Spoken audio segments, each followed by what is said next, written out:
everybody. Yeah, end Last of day of July. July. Last day, in fact, right? I know. Crazy, crazy. We're headed into August. You know what the girls told me? What? They're looking forward to school. Well, that's good. Let's get them back in school now, then. Let's go now. They actually only have 3 weeks before school starts. But I thought, crazy. I don't think I've ever heard. And they both said it to me. Like, Amazing. woohoo, I'm ready for them to go back to Yeah, school me already. too.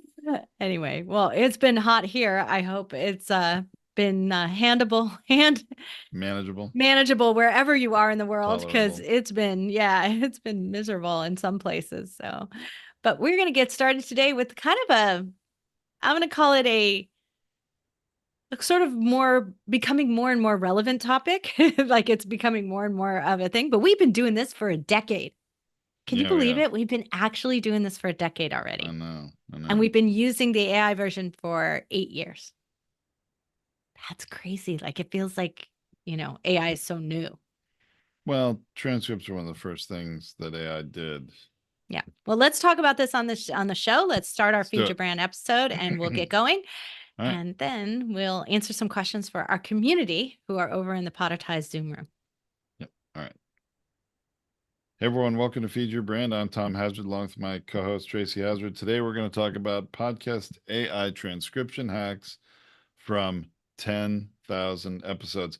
And I don't think a lot of our listeners probably realize this. 10,000 episodes is actually, I think, Oh, we've done way at least double understating that. it, at least twice that. But in our business over the years, we recognize the value of using a transcript as the basis of a long form blog post for an episode for podcasters, just to amplify our message much wider and louder, to get more people aware of our podcast who are searching things in Google. There are many good reasons why that's the case. Part of it is the podcast search engines in the apps are lousy and they're only looking at the titles and descriptions of your show and your Well, episodes, right? let's tell the story about how this started because Okay.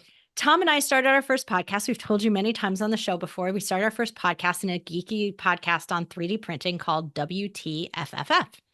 And we've now have over 650 episodes on it. I don't think we've published one in the last year at least, but Yeah, correct. it hasn't pod fade. When you reach over 500 episodes, I think you can call it complete. And so Yeah. I don't consider it a pod faded show. I just think, hey, we don't do a ton with 3D printing, so we don't keep the podcast live anymore. But we started that podcast, and pretty much within a few months of starting it, we got a company that we hired to make us a website just for the podcast because it was confusing our regular design business that we had. And to have the podcast in there was just a little confusing. It made it seem like our design business was all about 3D printing, and it wasn't. And so we decided to have its own spin-off website. And we started a website called 3D Start Point, which you can go check out today. It still exists, 3dstartpoint.com. And 3D Start Point was built by this agency that was going to build us a revenue generating website. And they required us to put in 40 blogs. And I was supposed to write, in which I had written lots of blogs in the other site, but I was supposed to write 40 blogs. And I got busy. I don't know. It got to be the end of the year. We were trying to launch the site we launched it on Halloween. And so we were trying to launch the site, and then it got to be the holidays, and I got really busy, and I didn't have a ton of time to write the articles. So I'd only written like maybe a dozen of the 40 that I was supposed to write in the first few months. So I transcribed them and then From our wrote podcast episode. from our podcast episode, and then cleaned up the transcript and made it look like a blog with the intention that I would go back into it and rewrite it. Because that's sometimes how I did do articles, was that I would take a transcript of a conversation and then turn it into an article and write it from there. So I had been doing that for a while. And so this was prior to me working for Inc. magazine, but it was like right at the same time period where I started to kind of follow this model. And so we wrote these 40 transcript style blogs, but they didn't look like your ordinary transcript. They didn't look like show notes like everyone else was doing in the industry. They looked like a blog.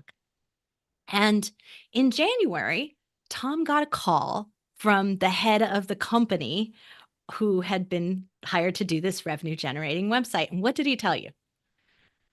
He really said, what are you guys doing on this website? He was telling us that he was shocked, number one, because when you start a new website, usually it's in Google's penalty box because it doesn't know your site yet. It's new. It's more about a new domain name than it is a new website. But in this case, it was both a new domain name and a new website. And usually it's in Google's penalty box for at least 4 months, at They least call it the 120 days. sandbox. Mhm. And so if you've ever heard that term that your site is in the Google sandbox, that's what it's called. And it's like them testing out and making sure you're good to play with, right? You're safe to Well, play with. really, when you think about it, a brand new site Google learns about, it doesn't know anything about it. It certainly doesn't trust it. It doesn't know what you're going to do. Are you going to be selling things on that site or not? Are you going to be providing valuable information or not? I mean, is it the site all about you, or is it about, providing value to people searching in their search bar? So it takes Google a while to look at your site and see what kind of patterns emerge about how often are you putting up new pages or new content? Is it any good? So that's why it takes like 4+ months to come out of Google's, I say penalty box, but yes, they do say sandbox, Tracy. But still, our site came out of it within 60 days and they were shocked. They'd And there's never like, seen a site go that fast and then rank at the it was space that ranking really well with, keyword rankings and unique visitors coming to the site every month. And like,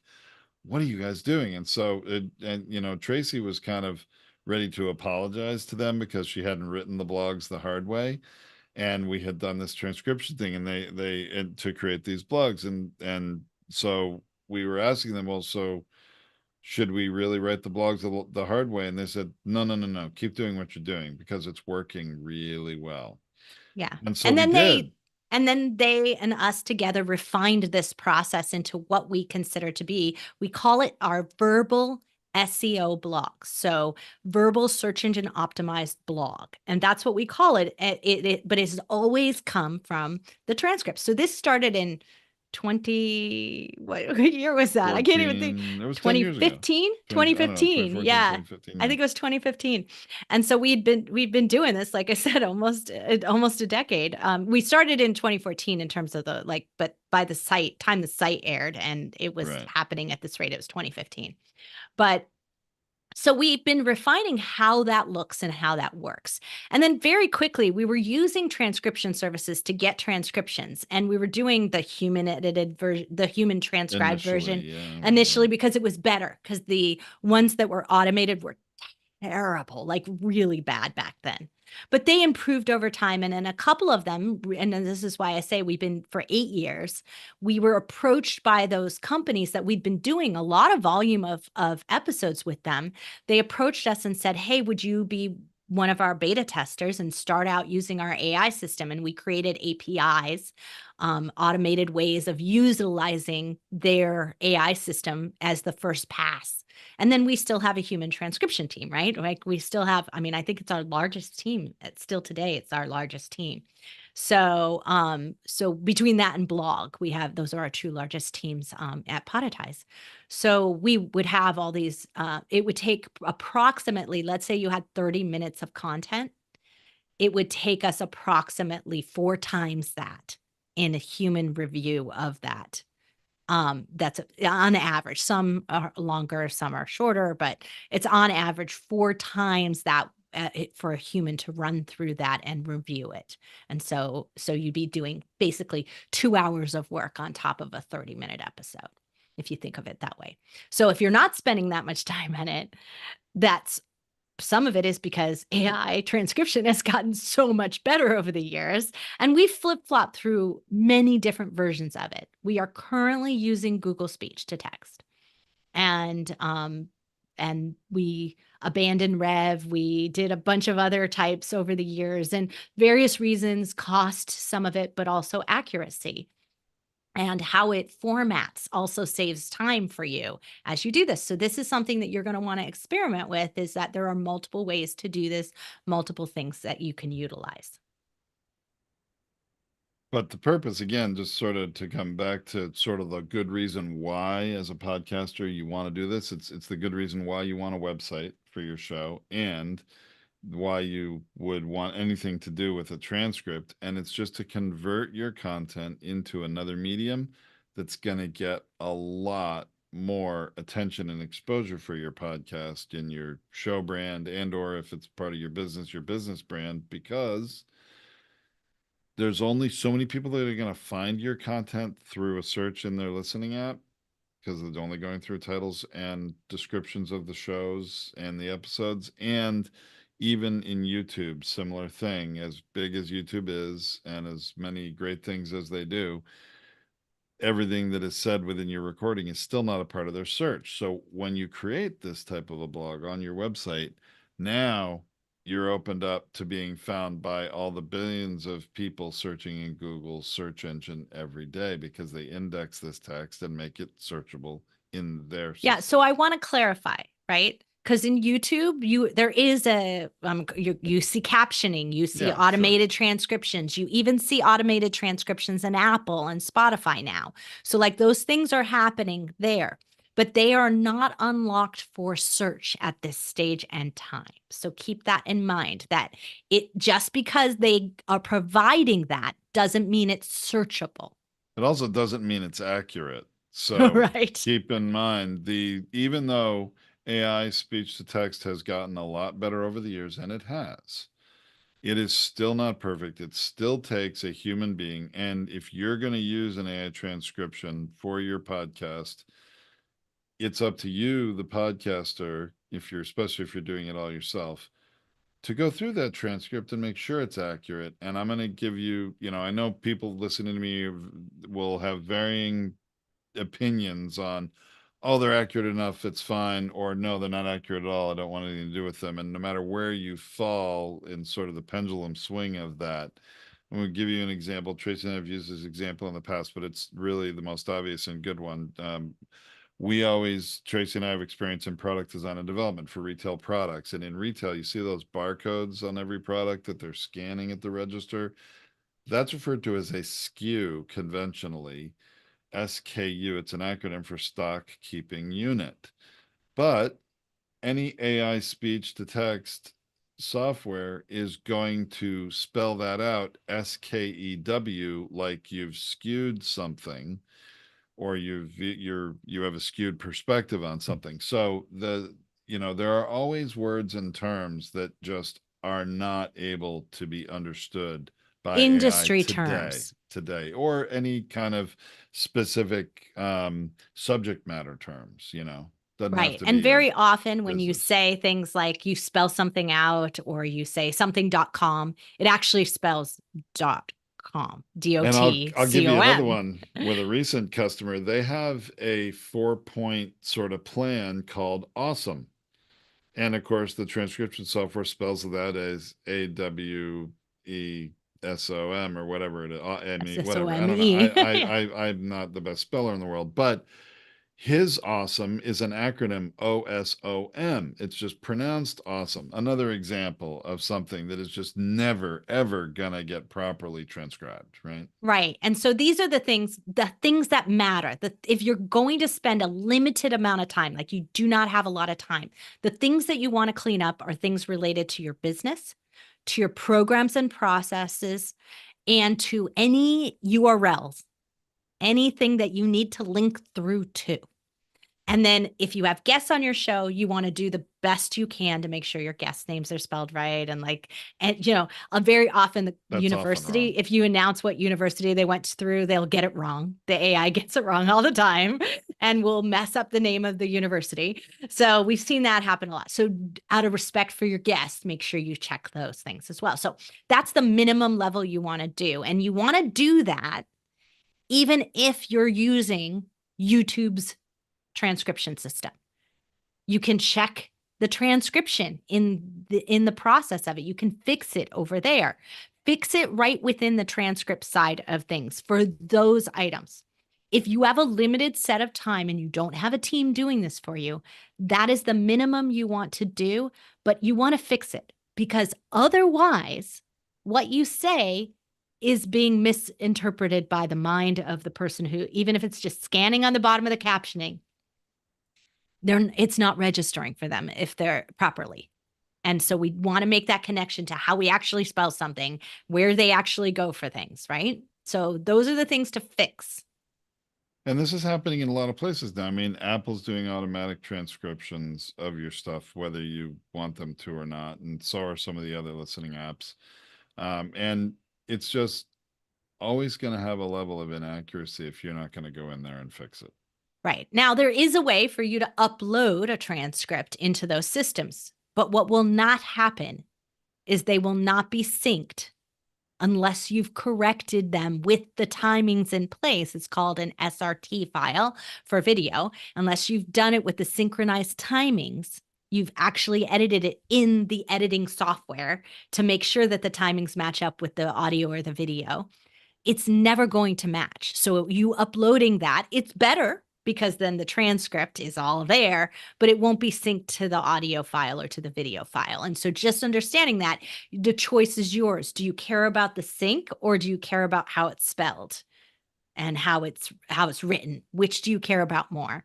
Yeah, and there are certainly some editing programs like Descript that you're actually using the transcript to edit an episode, but that then becomes double duty to not only correct what it says, but you're also editing the software with it too. Anyway, You're editing the file, the video or audio files. Sorry, yeah.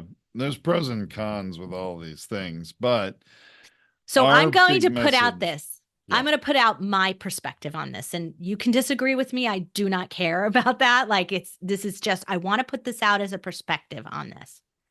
If someone is watching the caption, if someone is got this, they likely have the sound turned off.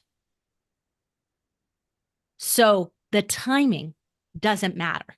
I personally would rather have an accurate transcription with everything spelt correctly. And I would rather have that done separately and load up in that file and not care about the timing of it.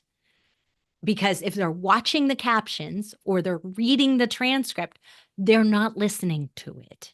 So they don't know it's out of sync. And I would rather have that be accurate if they're actually doing that reading part of it, because I want them to go to the right place. I want them to take the right action. I want them to understand what's really being said. So that's just my viewpoint on it as a reader. I never watch a video with the sound on. I could say 1 out of every 1,000 videos I might watch, will I watch it with the sound on. I never do it. I'm a reader. I am not a viewer. And I rarely do it. Like, it'd have to be something with singing in it or something with music in it for me to turn the sound on, right? Like, that's just the way I am. So I want you to understand that the kind of consumer of that wants to be accurate. But I also anticipate that in the future, YouTube is going to make that searchable. Apple will make that searchable. It's not today, but they will. And when they do, I want it to be correct. So that's my other reasoning for wanting that. So if you've got limited space-time energy, you don't edit your own video. We don't, I mean, like a lot of us live stream, like we live stream this. We're not in control of how that turns out. But if we're going to load up a transcript from it, do the transcript separate. And these are some of the best practices we're going to talk about next. Do these things and then reload it up in there and just try not to care about the syncing. But again, and some of these lessons, yes, it will help you for the transcript if you're going to use it as an SRT file to upload to YouTube or somewhere else, or even to replace the transcript on Apple, which you can do if you really want to. But also the benefit, the real opportunity for all you podcasters is, again, to cast a much wider net to be found by more of your ideal listeners who weren't looking for a podcast, who weren't looking on YouTube. And I know YouTube is the #2 search engine. I hear this from people all the time. It is, you're right. But it's still a low single-digit percentage compared to the people searching on Google itself. And in order to really be found by people searching on things in alignment with what you've talked about, you need a blog post on your website to do that. And that's what I think everybody should be doing with these transcripts, although there are obviously other good purposes for them as well. So Absolutely. Yeah. No, so the other part that I want to just mention at this time before we go into our best practices, which we're going to do here, is just also to say we see a lot of you do this where you do have your transcript and or your show notes and you drop them into your YouTube description and your episode description area. oh my goodness. Please don't do that. It is Such a waste. awful practice because what you're not capturing is that the person who's actually listening to it is not a reader, right? Like, so remember I was talking about it. If somebody's watching the captions or reading the transcript, right? They know to look for that because they're a reader like I am. But if they're listening to the episode, they want the calls to action to be right up there at the top, a short summary of what they're going to get. Just make sure that what you're putting into those descriptions is valuable. You do want it SEO packed. This is a great way to go use AI and go say, here's my transcript. Now come up with a great summary that I could put in my episode description. Do it that way. It's much more valuable to keep your calls to action and all those kinds of details, information about your guest, information about how to find you. Put that right up there at the top. Don't waste your time because it's duplicating what is already showing in your Apple app, in your podcast player app. It's duplicating what's on YouTube. It's duplicating that. So do not waste the space because it's not useful.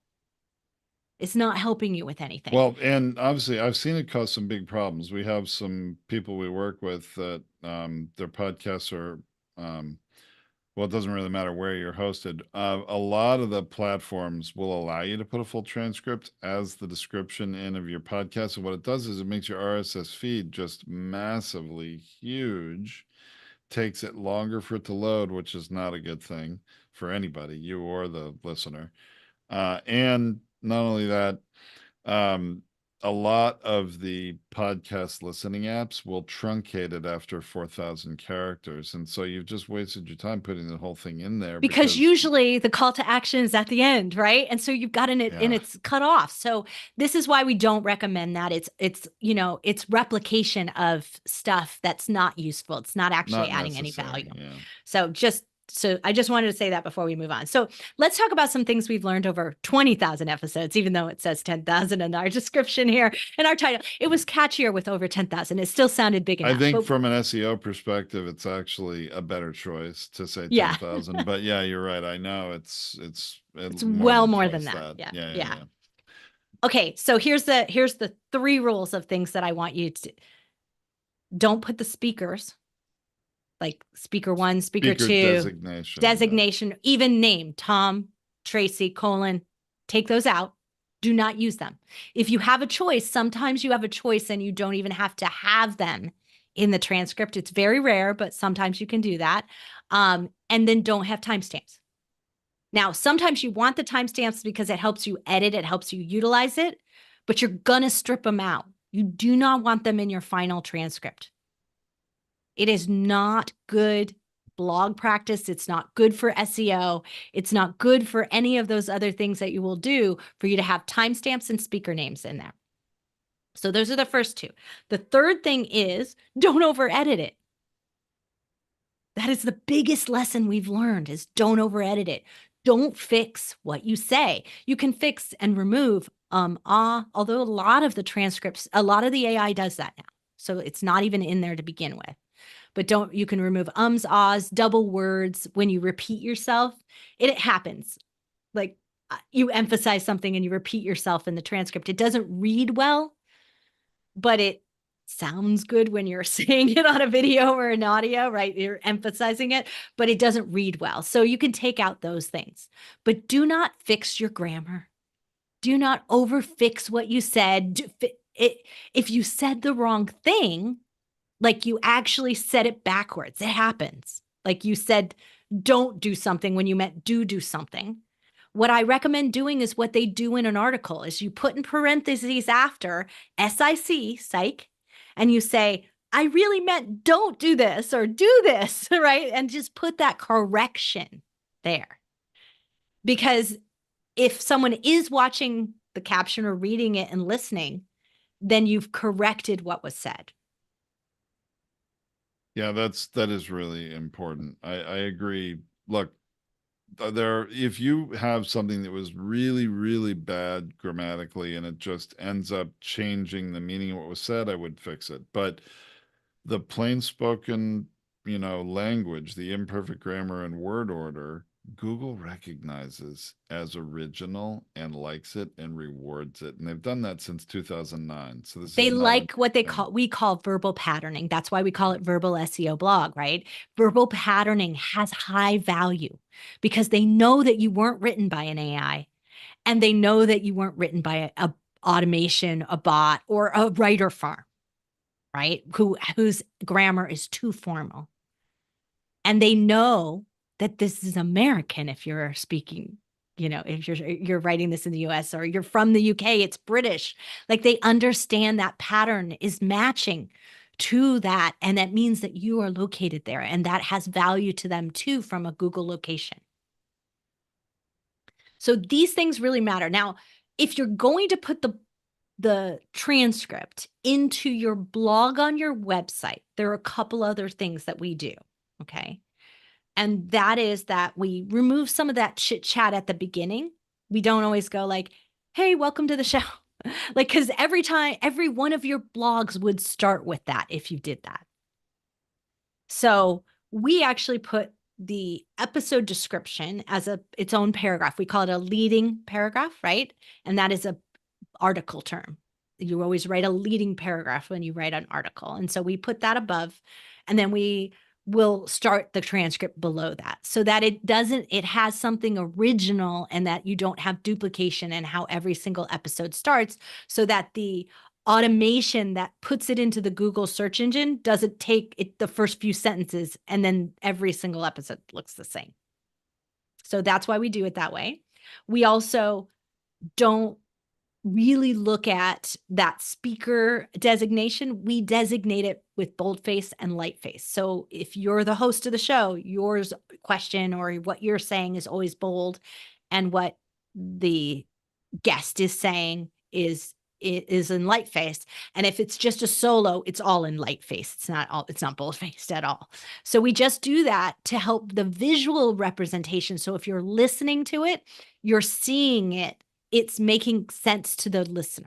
So that's why we do it that way. And Google doesn't understand the difference between boldface and lightface. Well, It doesn't get why you did it. They don't They don't care. care. It doesn't factor into SEO. Neither does italics or even colors of different, portions of text. So there's many ways to designate between different speakers, especially if you have a lot of speakers. Although when Tracy and I, especially in the days of WTFFF, were, co-hosts and both interviewing a guest, we would actually adjust our transcript so that the two of us, my part of speech and Tracy's, were transcribed as one voice instead of two people, which we did change some things, not really what was said, but the context around what was said. Yeah, we might say we instead of I, or some Right. other things like that. We might adjust the sort of way of doing it. But both of us were in bold type in that case, and only the guest was in normal type. So And it didn't that's matter which another one of us approach. Right. talked. Yeah.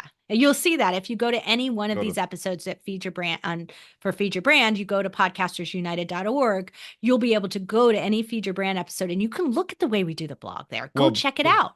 When it's just you and me, like an episode like this, I think we do distinguish between you and me. But in WTFFF, if you go back and look at some of those on 3dstartpoint.com, I think you'll see you and me. Well, you don't have to, transcribed as because one voice a lot. the binge factor is there with interviews, and we have coaching crashers on Feed Your Brand. So when we have coaching crashers, it's usually Tom and I and a guest. So we have a mix of everything that you can just check out right on Podcasters United. So all of those are there for you to look at. But that's the model of how we do it. I'm not going to go into all our blogging tips, like how we create heading 1 and use heading 2 and do all of that. That's a whole nother episode here, and I don't want to dive into that. But the podcast transcription itself is the basis for everything that we do. So we do cut out a little bit of that chit chat at the beginning and that thank you at the end. Like sometimes we leave it in because clients like it, and sometimes we don't. But for the most part, we don't leave it in because it's unnecessary, and it's your brain is disregarding it if you're listening and reading. They want to get to the meat of everything. But here, I know there's going to be people, Tom, who disagree with us about the timestamps. So I would love for you to go into why these timestamps besides Google not liking them in the blog side of things. But why Sure. are these timestamps not valuable to you as a podcaster? I'm speaking from a perspective here of a podcaster that wants listeners to listen to my entire episode from minute one till the very end. Okay. And I actually, let me give you an example, because I had a customer recently ask me, well, can't we have a player on the website that you can have all these time-stamped, highlights, important points, and when you click it, it'll jump them right to that point and listen. It's like, well, yeah, okay, there are ways to do that, but I very much recommend you don't. Now, having some highlights pointing out at the top of your blog post or within your description of your episode, here are the important things we discussed. Sure. Yeah, by all means. Let's put that there. Let's have some effectively like almost a table of contents, or you won't want to miss this type of thing. But we're not giving them a roadmap to skip your episode and Right. jump to that timestamp. That just really irks me when I see that on some podcaster sites, because really most people are doing it just because they've seen other people do it and they think, well, they're doing it, oh, I guess I should do that. That must be what everybody's supposed to do. It's such a bad business practice, though, because we're not getting them to listen to our show, which is our purpose. I agree. It's kind of like, Tracy, you remember, now I'm going to have to go find this video and put it in the blog post, but there's this great video of, remember, from what's the Fremont Street in Las Vegas, where there's all sorts of things going on, and these people doing a social experiment just put this sign that says line forms here, and then it's in the middle of this. It's a pedestrian street, so there's no traffic, okay, but it's in the middle of the street, and there's all different theaters and stores and restaurants and all sorts of things around. It says line forms here, and people just came up and started standing there and forming a line, and then other people would come behind them and ask the person in front of them, what are we in line for? I don't know, but it must be good and I don't want to miss it, and so everybody just kept saying, I don't know what it is, but I want to see, I want to miss it. So you had all these people just falling in line, and for quite a long time, formed a very long line, just because everybody saw other people doing it and thought it must be something they should do too, and they don't want to miss it. All right, so I'm gonna find that video because it's great, and I'll put it in the blog post. So I want to interject here to say, this is also the reason Tom and I are telling you to stop doing show notes in PDF. I do not want to ever see anyone who's listened to our show ever do that again. First off, people are afraid to download PDFs. So I guarantee you, if you ever tracked any of them, very few have ever gotten downloaded. And most of them probably got downloaded because somebody accidentally clicked it, not because they purposefully clicked it. So stop doing it and instead make a blog post. And so I think, very early on in podcasting, the pioneers of podcasting, when they started to create a show notes, post, and it just provides a summary of information about the episode on your website, and maybe some links to the connect with the guest on social or their website or whatever. Those are good things to provide people. But the timestamps, whoever thought that was a good idea, I think it was more technical to put it there. It was coming out of the editing software. More than experiential for the user experience, but you're inviting people to jump ahead and skip to one thing and listen to it completely out of context and not listening to your entire story. The people want to listen to podcasts more than anything to hear the story. So do you want them to hear the punchline without the setup? No. I mean, I don't get it. Now, look, maybe there may be some exceptions, and I'm sure some people listening to this are like yelling at me into their, device and are saying, no, no, no. Look, podcasts like The Daily or Up First or something, right? There's all sorts of podcasts that are like small digest, 5 to 10 minute long episodes, and having the rundown of what those things are. Maybe there's one thing in the news you wanted to hear and you want to jump to it and you don't want to hear the other garbage in the news. I could see an exception for that because it's not the same type of a podcast. Okay. So there's probably some exceptions out there. But for the vast majority of us independent podcasters, it's not in our best interest. And I would prefer to require the listener hear my entire message from start to finish, everything as it was intended to be in context, and that's it. So I just think you're hurting yourself by not doing that. All right, Yeah. rant over. Okay, so the last two things I want to touch on is that, look, if you're a writer, listen up. Get over the transcript. Oh my goodness. Just get over the inaccuracy of it. Get over the grammatical problems. Get over the punctuation. Get over it. Because I'm going to tell you that from our experience doing over 20,000 blogs, our blogs will beat out your article every single day of the week. 100% true. 100% true, Tracy. And so you overdoing this and overthinking this and worrying about this is not worth the effort. I had to get over it. Like, it took me years to get over it. And you are a real writer. I mean, Tracy can write the hard way as good as anybody I've ever met. I mean, you are a great writer. No, it's true. You're a real writer. Yeah. I am not, and I will never be. I will always speak my way to writing something first because. But there's a place for both. Yes. That's a whole different podcast episode that we've done before, right? There's a place for both. Into having an article is a separated thing, but having a blog transcript and utilizing transcript is for a different purpose. It is not an article. So get over it. So I recommend you adopt the movie theater actor, the actor model. Don't watch your own stuff. Don't read your own transcripts. Let some assistant fix it, do it, and don't overthink it. And then stop getting really upset when there's an error in it. It's gonna happen. Just fix it and move on. Like, you gotta let it go.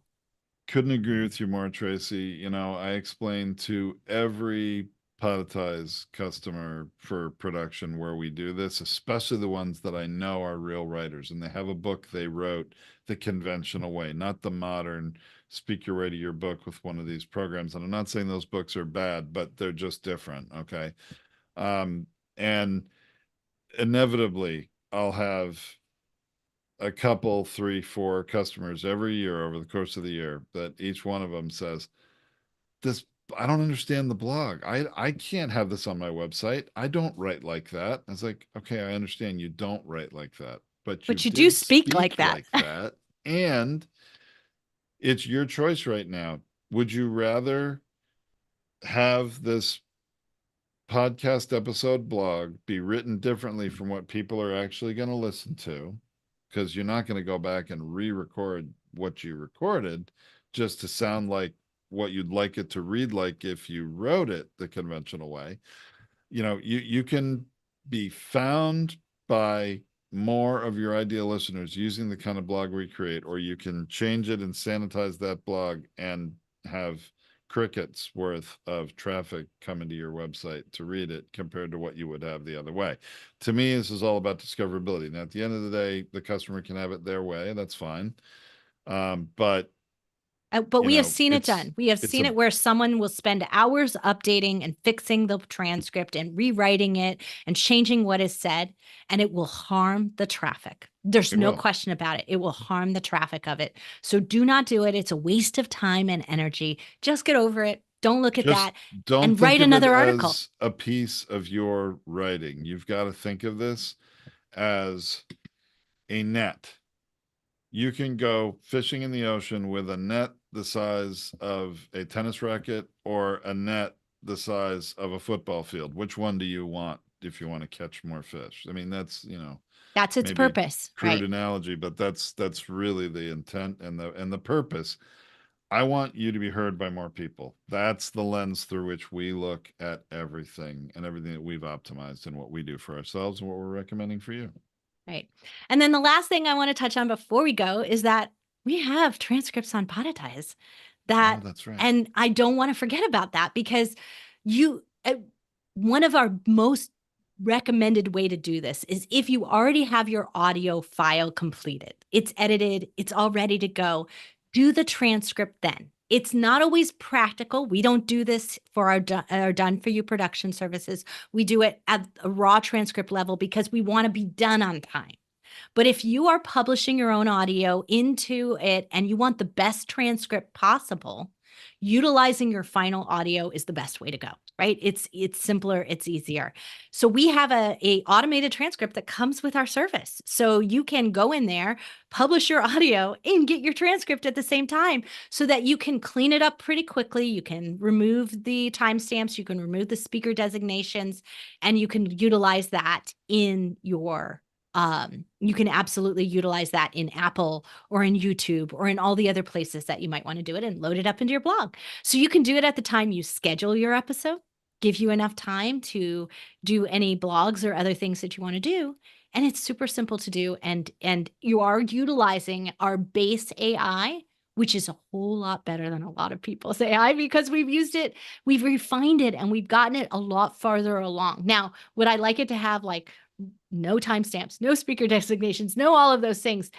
Yes, but truth be it's not told, quite there. Tracy, we can code our system to remove all those things and make them bold and not bold. But here's the reality of it too. Sometimes those speaker designations, when it says speaker one, it's actually speaker two, and that takes a person to fix. And if we did that and sanitized it and made it our way for everybody, there's going to be somebody that isn't going to want it that way. So I think eventually we're going to have a switch that would flip where you can have it our way or you can have it the original way. Like we're going to do that in the future. But right now it's just available and it comes with your hosting.